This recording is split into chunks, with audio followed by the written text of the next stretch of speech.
Bu topraklardan kanlı ellerinizi çekeceğinize söz verdiniz. Ama sözünüzde durmadınız.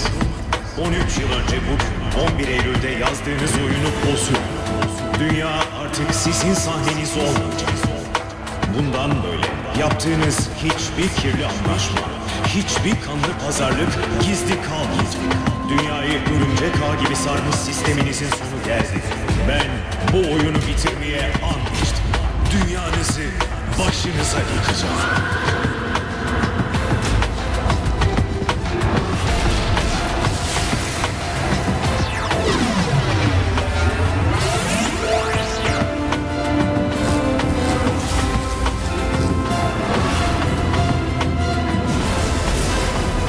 Kendi gününde, kendi saatinde.